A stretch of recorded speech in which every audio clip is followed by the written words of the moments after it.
To fix the H&M app when it's not working, start by going to the App Store, where you'll search for H&M in the search bar at the top of the page. The first result should be the H&M app, possibly accompanied by an advertisement. Click on the H&M app result, and you'll see options to open, get, or update the app, depending on whether you've already downloaded it. If the app isn't working, try updating it or uninstalling and then reinstalling it on your device, which can be identified by its white square logo with red letters.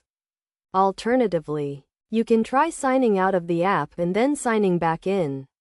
Another option is to clear the cache and cookies on your device and check for any necessary updates in the App Store. By trying these different approaches, you may be able to resolve the issue and get the H&M app working again.